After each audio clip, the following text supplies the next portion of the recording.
नमस्कार, आप देख रहे हैं नेशन भारतवर्ष और मैं हूं आपके साथ मानवी ठाकुर। शुरुआत करते हैं आज की खास खबरों से।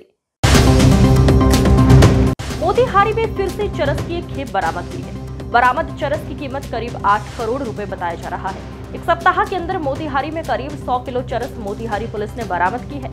करीब 8 करोड़ की मादक पदार्थ चरस के साथ नेपाल के परसा जिले के बड़े तस्कर के साथ एक और तस्कर को गिरफ्तार किया गया है। पुलिस को ये गुप्त सूचना मिली थी कि नेपाल से सटे रक्सौल में तस्कर चरस लेकर किसी को डिलीवरी करने जा रही थी। वहां से चरस की खेप को मुंबई ले जाना था, लेकिन एन वक्त पर पुलिस ने तस्कर को पकड़कर 33 किलो चरस जब्त किया है।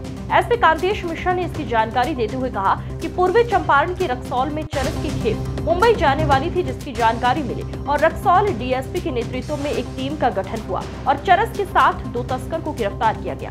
गिरफ्तार तस्कर से जब्त मोबाइल की जांच की जा रही है। आखिर इस तस्कर का पूर्वी चंपारण में किसके साथ क्या संपर्क था और किसको चरस की डिलीवरी करता था, कौन कौन लोग इसमें संलिप्त हैं, इसकी पूरी कुंडली पता की जा रही है।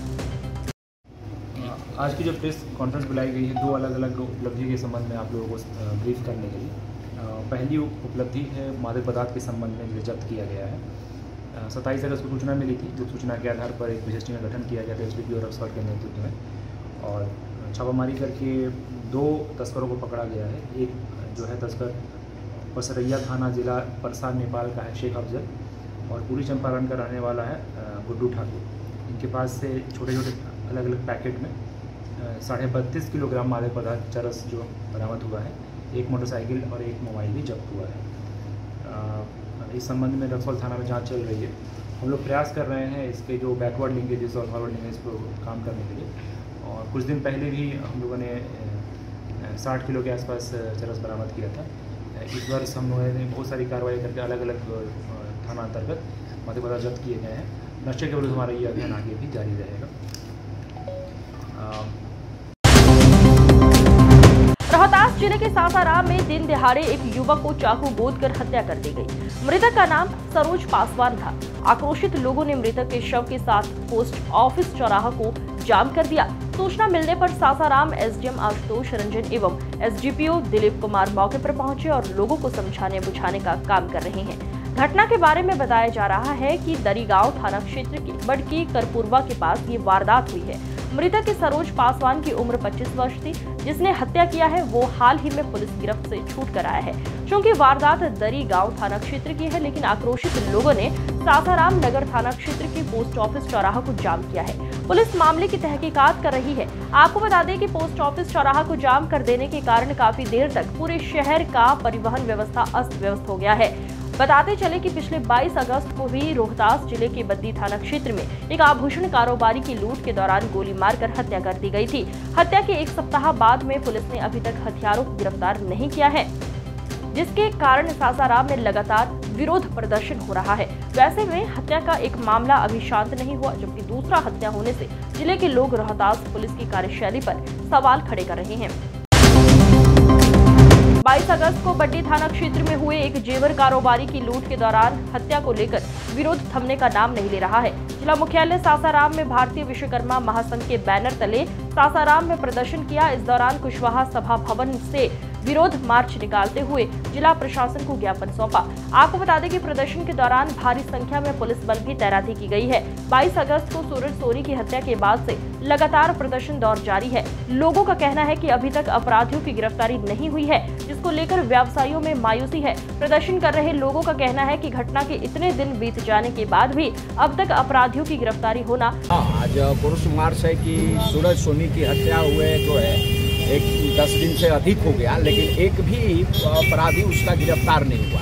दूसरा है कि वहाँ की जनता जो अपनी मांग को लेकर जो प्रदर्शन किया या बात को रखने की कोशिश किया, उन लोगों पर करीब 109 आदमी पर जो है और करीब आपको 150 की संख्या में अज्ञात लोगों का नाम देकर एक फर्जी जो है मुकदमा लदा गया है।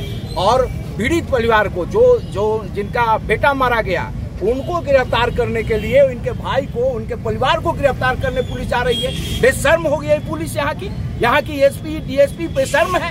क्यों अपराधी नहीं पकड़ पाए और जो है निर्दोष लोगों को पकड़ने जा रहे हैं। तो हम इसका विरोध कर रहे हैं। हमारा पूरा जो समाज है वो सब लोग रोड पर निकले हैं कि ये भ्रष्ट पुलिस प्रशासन जल्दी गिरफ्तार करके उसे जेल बंद करे और निर्दोष लोगों को जो है फर्जी मुकदमा से बाहर करे। अगला कदम क्या रहेगा आपका? अगला कदम क्या रहेगा? देखिए, अगला तो अगर शाहबाद क्षेत्र के डीआईजी नवीन चंद्र झा के रोहतास जिले के डेहरी स्थित कार्यालय में वार्षिक पुरस्कार वितरण समारोह का आयोजन किया गया था, जिसमें रोहतास, कैमूर, भोजपुर और बक्सर के एसपी सहित शाहबाद रेंज के एसडीपीओ, इंस्पेक्टर, एसआई सहित सिपाही पुलिस पदाधिकारी मौजूद थे। सभी को डीआईजी नवीन चंद्र झा ने प्रशस्ति पत्र देकर सम्मानित किया।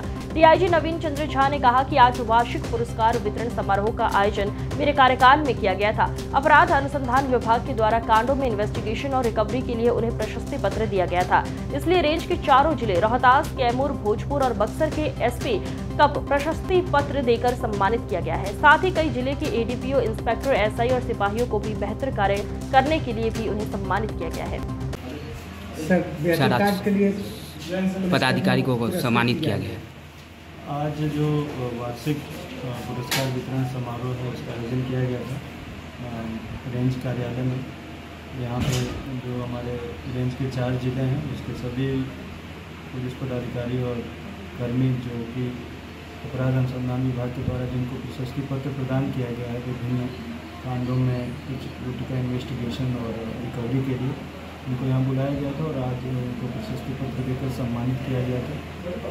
उसके अंतर्गत एसपी भोजपुर, एसपी बक्सर और एसपी कैमूर और एसपी रोहतास यहाँ पे उपस्थित हुए थे। साथ ही कुछ एसडीपीओ भी यहाँ पे उपस्थित थे जिनको पत्र प्रदान किया गया है।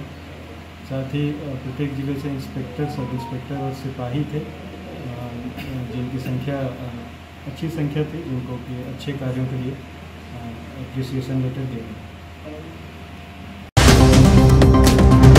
बिहार की कैमूर पुलिस ने एक बीपीएससी चयनित शिक्षिका को सकुशल ढूंढ निकाला है, जो पिछले 7 दिनों से लापता थी। शिक्षिका के परिजनों ने अपहरण का मामला दर्ज कराया था। पुलिस ने जब शिक्षिका को ढूंढ निकाला तो उसकी कहानी सुनकर सब हैरान रह गई। दरअसल 23 अगस्त को कुदरा में अपने किराए के कमरे से स्कूल जाने के लिए निकली बीपीएससी चयनित शिक्षिका रहस्यमय तरीके से लापता हो गई थी। शिक्षिका के परिजनों ने कुदरा थाने में अपहरण का मामला दर्ज कराया था। बिहार पुलिस ने तकनीकी अनुसंधान की मदद से शिक्षिका को उत्तर प्रदेश के लंका थाना क्षेत्र से खोज निकाला। डीएसपी ने आगे बताया कि सर्विलांस के आधार पर जांच किया तो ये 2 लड़कों के संपर्क में थी। दोनों लड़कों से उनकी काफी देर तक बात होती थी। उनका पुराना डेरा लंका पर था, वहीं से बरामद कर लिया गया। इनके द्वारा बताया गया था कि पहले अपने एक प्रेमी के संपर्क में थी, फिर उसको छोड़कर दूसरे के साथ जुड़ गई, फिर उसको छोड़कर पहले वाले के साथ जुड़ गई। पुलिस जांच में पता चला कि दूसरा लड़का शिक्षिका को आत्महत्या करने की धमकी दे रहा था। शिक्षिका को डर था कि अगर लड़के ने आत्महत्या कर ली तो वो फंस जाएगी। इसी डर से वो आत्महत्या करने के इरादे से घर से निकली थी। इस दौरान शिक्षिका ने अपना मोबाइल भी फेंक दिया था। पुलिस ने साफ किया है कि ये अपहरण का मामला नहीं है, लड़की स्वेच्छा से चली गई थी। गायब होने का मामला प्रकाश में हाँ, अभी जो हाल में वैकेंसी हुआ है उसी में इनकी नौकरी हुई थी, अक्टूबर में ज्वाइन की थी। यहाँ पर 2 दिन से यहाँ कुदरा में अपना रूम वगैरह लेके रहती थी। 23 तारीख को हम लोग को सूचना मिला कि ये मिसिंग है। उनके घर परिवार वाले बताए।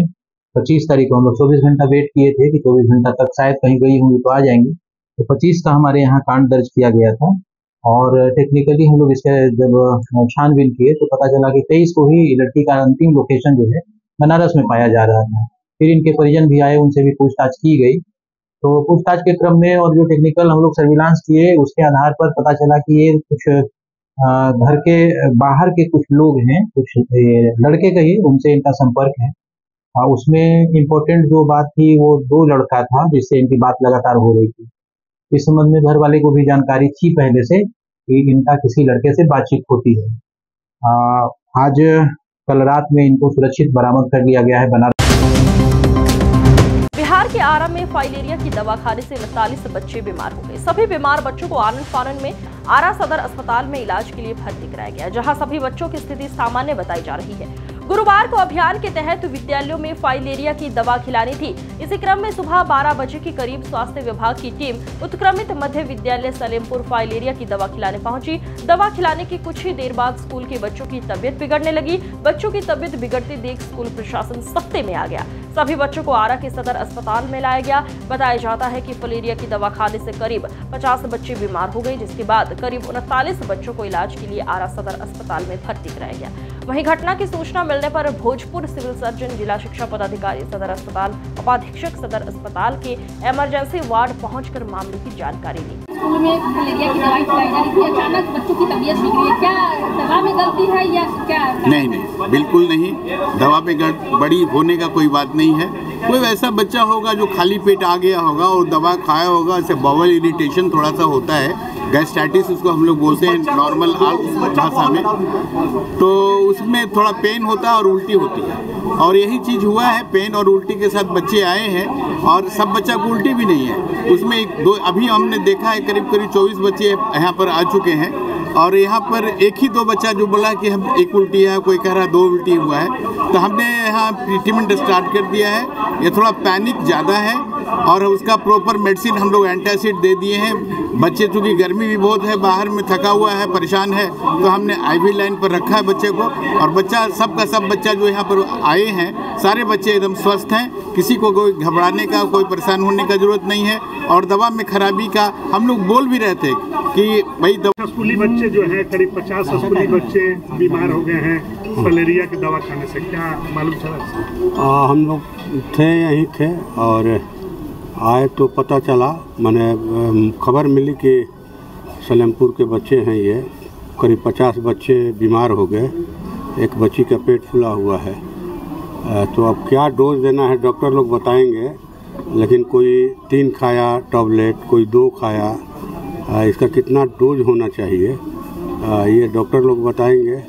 लेकिन ज़रूर इस बात की जांच की जानी चाहिए कि ये हादसा हुआ क्यों, ये हादसा हुआ क्यों। ऐसे तो देखने से बच्चे अभी खतरे से बाहर माने दिखाई पड़ रहे हैं, ठीक ठाक दिखाई पड़ रहे हैं, लेकिन ये बहुत ही कहा जाए कि उपेक्षा है स्वास्थ्य विभाग की कि माने ये इस बात की ज़रूर जांच की जानी चाहिए। हम लोग जिलाधिकारी से भी ये मांग करेंगे या स्वास्थ्य मंत्री जी से भी कि वो इसकी जांच जरूर करावें कि आखिर 50।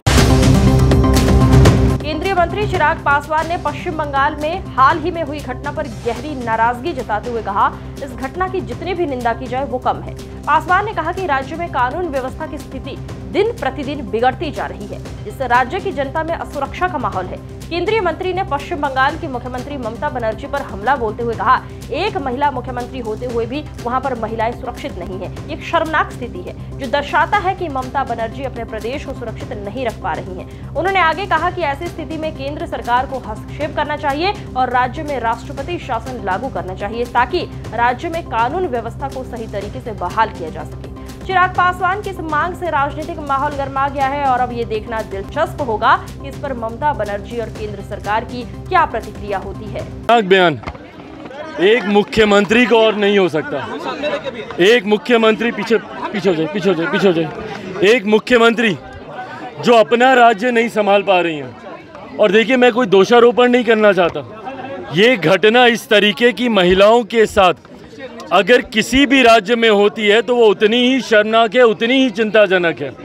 पर ऐसे में एक महिला मुख्यमंत्री होने के बाद आपका राज्य आज जिस तरीके से डर दहशत के साए में है, वहाँ पर जिस तरीके से एक महिला के साथ जितना निंदनीय, उस घटना की जितनी निंदा की जाए उतना कम है। इस तरीके की घटना घटती है और आप क्या कर रही हैं बदले में? आप दोषारोपण कर रही हैं, आप दूसरे राज्यों में देख रही हैं। अपने राज्य को आप संभालिए मुख्यमंत्री ममता बनर्जी जी, आपका राज्य अगर संभला रहेगा बाकी राज्य अपने अपने राज्यों को देखेंगे, पर इस तरीके से बयान देना। आज की खबरों में बस इतना ही। देखते रहिए नेशन भारतवर्ष। नमस्कार।